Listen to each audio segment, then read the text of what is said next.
അപ്പോൾ ഇന്നൊരു യാത്രയിലാണ്. എവിടേക്കാണെന്നല്ലേ? ഗുജറാത്തിലേക്ക്. അതെ, ബിസിനസ് പരമായിട്ട് യാത്രയാണ്. ഒരു ഉൾഗ്രാമപ്രദേശത്തേക്കായിരുന്നു. ഇവിടുത്തെ ഫുഡ് ഐറ്റംസാണ് ഇത്. ചായ, അവരുടെ ബ്രേക്ക്ഫാസ്റ്റ് ഇതാണ്. ആലു പൊറാട്ട, ഒനിയൻ പൊറാട്ട, ഗോബി പൊറാട്ട, ഇതൊക്കെ നമ്മൾ എക്സ്പോർട്ട് ചെയ്യുന്ന ഐറ്റം കൂടെ കേട്ടോ. പിന്നെ മോരുകറി പോലുള്ള സാധനം, പക്ഷേ മധുരമുള്ളതാണ്. പിന്നെ ഗാട്ടിയ എന്ന് പറയും. ഇത് അവിടുത്തെ ഫേമസ് ഫുഡാണ്, എല്ലാവരും കഴിക്കുന്നതാണ്. ഇത് കടലമാവ് കൊണ്ടാണ് ഉണ്ടാക്കുന്നത്, ബേസൻ.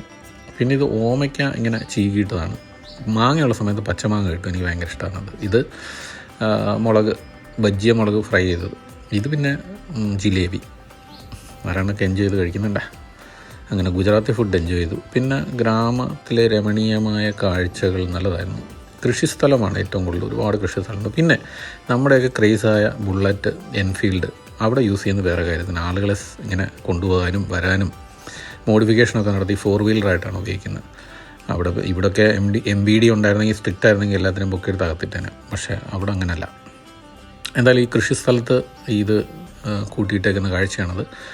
ഇതെന്താണെന്ന് മനസ്സിലായോ? പാനിപ്പൂരി. അതെ, ഇപ്പോൾ പാനിപ്പൂരി ഇങ്ങനെ പാക്കറ്റിലും കിട്ടി തുടങ്ങി. എത്ര പേർക്കറിയാം ഇത്?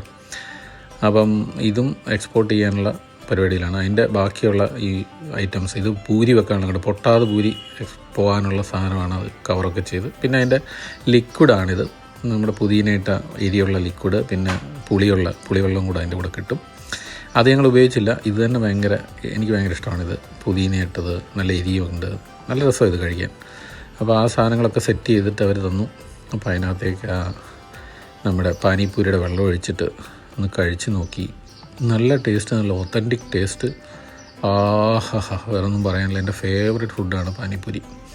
പുളിവെള്ളം കൂടെ ചേർക്കും ഞാൻ. പിന്നെ ഞങ്ങൾ തിരിച്ച് വന്നപ്പോൾ ചെമ്മണ്ണൂർ ജുവല്ലറി സർപ്രൈസ് കൊടുത്തു. നാരായണന് അവിടെ ചെന്നായിരുന്നു. അപ്പം കേക്ക് അവർ നല്ല കേക്കായിരുന്നു, നല്ല ടേസ്റ്റി കേക്കായിരുന്നു. അങ്ങനെ നാരായണൻ്റെ ബർത്ത്ഡേ ഒന്നുകൂടെ ആഘോഷിച്ചു. നിങ്ങളൊക്കെ വിഷ് ചെയ്താണ്, ഇനി വിഷ് ചെയ്യേണ്ട ആവശ്യമില്ല. എന്തായാലും ചെമ്മണ്ണൂർ പ്രത്യേക താങ്ക്സ്.